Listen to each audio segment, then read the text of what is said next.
আসসালামু আলাইকুম। আপনারা দেখুন, এই যে এত সুন্দর একটা গাছ, এই গাছের ফুলগুলো অনেক সুন্দর হয়, চিকন চিকন লাল লাল ফুল হয়। তো এই গাছটাকে আমাদের অঞ্চলে গেট ফুল বলে। অনেক দিন পর এই গাছটাকে দেখলাম, আমাদের ছাদ বাগানে হয়েছে। তো আমার প্রিয় প্রিয় আপু ভাইয়ারা, নতুন আরেকটি ভিডিও নিয়ে আপনাদের মাঝে আবারও চলে এলাম। আপনারা সবাই কেমন আছেন? আশা করছি আল্লাহ তাআলার অশেষ রহমতে সবাই ভালো আছেন। আমরাও আলহামদুলিল্লাহ মহান আল্লাহ তাআলার অশেষ রহমতে ভালো আছি। আর আজকের ভিডিওটা সকাল থেকে শুরু করেছি। আর সকালের নাস্তায় আজকে ছিল ফ্রায়েড রাইস, তারপরে পরোটা, 2টা পরোটা আমি তৈরি করেছিলাম, আর পটল দিয়ে আলু দিয়ে ভাজি করেছিলাম, আর ডিম পোস্ট। তো এগুলোই ছিল আজকের নাস্তায়। তারপরে এই যে নাস্তা করার পরে আমার হাজব্যান্ড মাছ নিয়ে এসেছেন, তো সেই মাছগুলোকে আমি এখন এই যে ধুয়ে নিচ্ছি। আর এখানে 2 ধরনের মাছ আছে। তো একটা হচ্ছে কাতল মাছ, আর আরেকটা হচ্ছে সিলভার কাপ মাছ। তো কাতল মাছটাও অনেক বড় সাইজের ছিল, আর সিলভার কাপ মাছটাও অনেক বড় সাইজের ছিল। তো আমি 2বার করে মাছ ধুয়ে নিব। তো একবার করে মাছ ধুয়ে তারপরে আবারও পানি দিয়ে আবারও ধুয়ে নিব, মানে 2বার করে আর কি ধুয়ে নিব, যেহেতু মাছগুলোতে অনেক বেশি রক্ত ছিল। তো কাতল মাছগুলো আমার ধোয়া হয়ে গিয়েছে। এখন এই যে আমি সিলভার কাপ মাছটাকেও ধুয়ে নিচ্ছি। আর মাছগুলো অনেক বড় সাইজের ছিল, তো আপনারা দেখলেই বুঝতে পারবেন। এই যে দেখুন, অনেক বড় বড় পিস। তো আসলে আমাদের এই মাছগুলো খেতে খুবই ভালো লাগে। আর এই মাছগুলো যেহেতু অনেক মানে টাটকা আর ফ্রেশ, তো এই কারণে এই মাছগুলো স্বাদ অনেক বেশি হয়।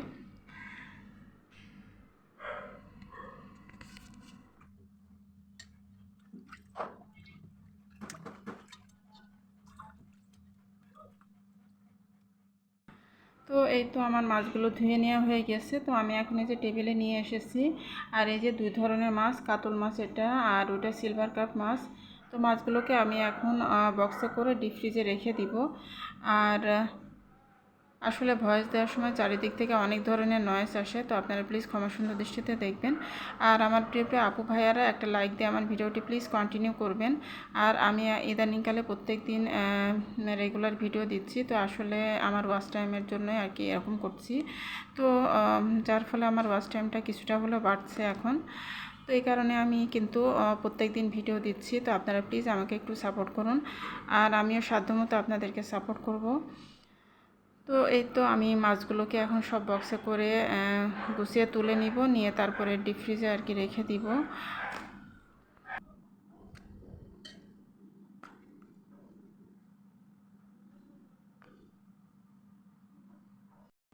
আর এই তো আমার মাছগুলো সব বক্সের মধ্যে গুছিয়ে নেওয়া হয়ে গেছে। তো আমি এখন এই যে তো অনেকগুলো মাছই হয়েছে এখানে, যেহেতু মাছগুলো সাইজে অনেক বড় ছিল, তো তার জন্য কিন্তু অনেকগুলো মাছই হয়েছে। আর এই তো এভাবেই আমি এখন গুছিয়ে ডিপ ফ্রিজে রেখে দিব। তারপরে আমি দুপুরে রান্না বান্নায় চলে যাব। তো দুপুরে রান্না বান্না শুরু করে দিব। আর আজকে দুপুরে আমি এই ভেন্ডি ভাজি করছি। আর যে ফ্রেশ মাছ এনেছে, তো সেই মাছটাই আর কি রান্না করব। তো আমি কাতল মাছটা একটু কষিয়ে রান্না করব, যেহেতু অনেক তাজা মাছ, তো তাজা মাছটা কষিয়ে রান্না করলে আবার খেতে অনেক ভালো লাগে। তো এই তো আমি হাতে মেখে আর কি আজকে কাতল মাছ ভুনা করব। তো এখানে আমি ফার্স্টে লবণ, তারপর হলুদের গুঁড়া, তারপর মরিচের গুঁড়া দিয়ে দিয়েছি। আর এখন এই যে একটা মশলা দিয়ে দিয়েছি। তো এখানে টমেটো, পেঁয়াজ আর জিরা ধনিয়া এগুলো আছে, তো এগুলো পেস্ট করে নিয়েছি, তো সেটা দিয়ে দিয়েছি। আর এখন এই যে আমি কিছুটা পরিমাণে পেঁয়াজ কুচি দিয়ে দিলাম। তারপরে এখানে যে আমি আদা বাটা দিয়ে দিলাম, তো পরিমাণ মতো আর কি সব কিছু আমি দিয়ে দিচ্ছি। আর এখানে যে আমি রসুন বাটা দিয়ে দিলাম, আর কয়েকটা আস্ত কাঁচামরিচও দিয়ে দিলাম। আর এখন এই যে আমি সামান্য পরিমাণে দুধ দিয়ে দিলাম। তো এখন সব কিছু একসাথে করে আর কি মেখে নিব, হাতের সাহায্যে ভালো করে মেখে নিব। তো ভালো করে মেখে ম্যারিনেট করে আমি কিছুক্ষণ আর কি রেখে দিব। তো এভাবে করে আর কি মাছটা রান্না করলে খেতে অনেক ভালো লাগে। আর আজকে হাতে মেখে আর কি মাছটা আমি রান্না করতেছি, তো খেতে কিন্তু খুবই মজা হয়েছিল। আর যেহেতু মাছটা একদমই টাটকা আর ফ্রেশ ছিল, তো এই কারণে কিন্তু খেতে আরও বেশি ভালো লেগেছিল। তো এই তো এখন এই যে আমি মাছটা বসিয়ে দিচ্ছি। তো আমি কড়াইতে ফার্স্টে সরিষার তেল দিয়ে দিয়েছি, তারপরে একটু জিরা ফোড়ন দিয়ে দিয়েছি, তারপরে পেঁয়াজ কুচি দিয়ে দিলাম। পেঁয়াজ কুচিটা দিয়ে তারপরে ভালোভাবে নাড়াচাড়া করে আমি একটু বেরেস্তার মতো করে ভেজে নিব।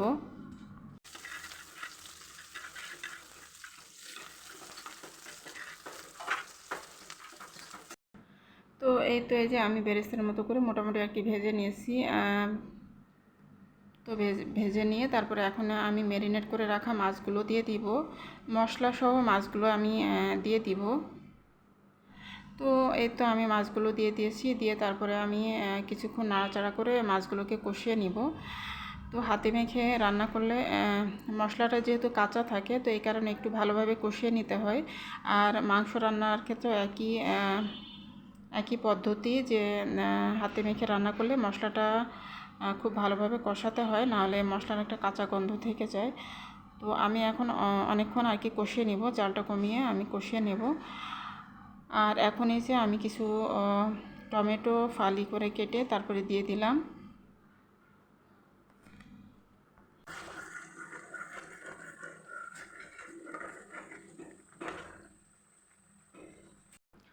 আর এই তো এখন আবারও আমি নাড়াচাড়া করে তারপরে একটু উল্টে পাল্টে দিব, তো যাতে যাতে করে মাছের মধ্যে মশলাটা ভালোভাবে ঢুকে যায়। আর এভাবে করে নাড়াচাড়া করে আমি আরও কিছুক্ষণ কষিয়ে নিব। তো কষিয়ে আমি একদম ঝোলটাকে শুকিয়ে ফেলবো। আর এই তো আমার মাছগুলো কিন্তু অনেকটাই কষানো হয়ে গেছে, আর আমি কিন্তু জালটা কমিয়ে তারপরে আমি কষিয়ে নিয়েছি। তো এখন এই যে মাছের মধ্যে অনেকটাই মশলা ঢুকে গিয়েছে, তো মোটামুটি আর কি ভালোই কষানো হয়েছে। এখন এই যে আমি ঝোলের পানিটা দিয়ে দিচ্ছি। তো ঝোলের পানি দিয়ে তারপরে আমি নাড়াচাড়া করে আবারও ঢাকনা দিয়ে ঢেকে রেখে দিব। আর মাছ রান্না করতে খুব একটা বেশি তো সময় লাগে না, তো মাছটা এভাবে রান্না হয়ে যাবে।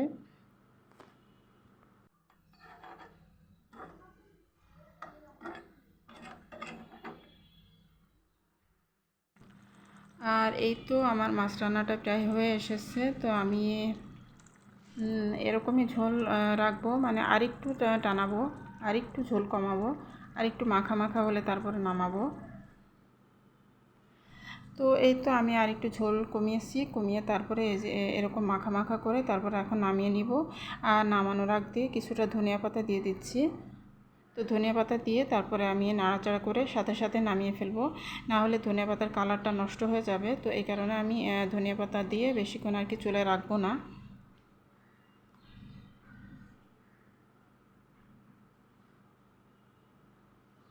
তো এই তো আমার মজাদার হাতে মেখে কষিয়ে মাছ ভুনা হয়ে গেল। হাতে মেখে মাছ ভুনা আর কি করে নিলাম। তো দারুণ মজার আর কি এই মাছ ভুনাটা হয় খেতে। আর এখন এই তো আমি টেবিলে খাবারও দিয়ে দিব। আর আজকে দুপুরবেলা তেমন কিছু রান্নাবান্না কিছু করিনি, কারণ এত কিছু আসলে লাগেও না, তো এই কারণে আমি অল্প কিছু করেছি। তো এখানে যে ভেন্ডি ভাজি করেছি, তারপরে মাছ ভুনা করেছি, আর টক আছে, টমেটোর টক। তো এটা কালকে রাতের বেলা রান্না করেছিলাম, তো এগুলো দিয়ে আমাদের হয়ে যাবে। আর ফ্রিজে কিছুটা ডালও আছে, তো আজকে হালকা পাতলাই রান্নাবান্না করেছি। আর এখন এই যে রান্না শেষ করার পরে আমার টক খেতে অনেক ইচ্ছা করছিল, তো আমি এখন এই যে আম কেটে নিয়েছি, কাঁচা আম কেটে নিয়ে ভালো করে মেখে নিয়েছি। তো যেভাবে আমি মাখাই, তো ওরকম মানে ওই মশলা দিয়েই ওইভাবে মাখিয়ে নিয়েছি।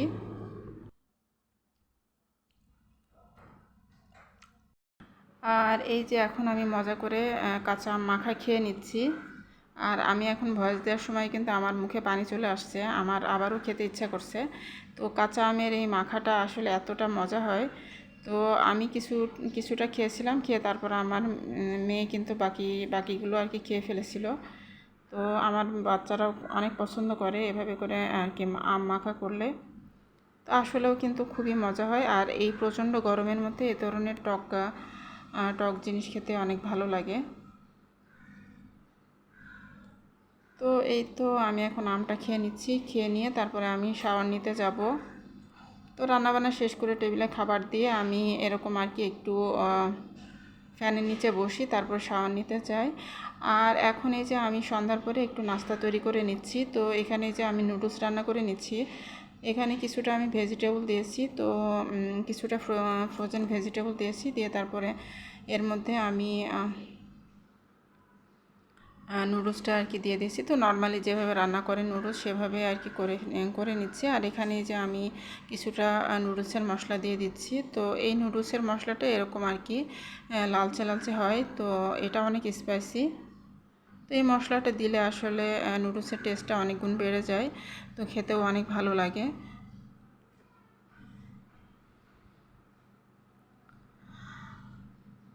এই তো এখন এই যে আমি ভালোভাবে নাড়াচাড়া করে সব কিছু মিক্স করে নিচ্ছি, নিয়ে তারপরে আমি বাচ্চাদেরকে দিয়ে দিব। আর আমার হাজব্যান্ডও এসেছেন, তো আমার হাজব্যান্ডকেও দিয়ে দিব। তো সবাইকে আর কি নাস্তাটা দিয়ে দিব। তো আজকে এটা দিয়ে আমাদের আজকে সন্ধ্যার নাস্তাটা হবে।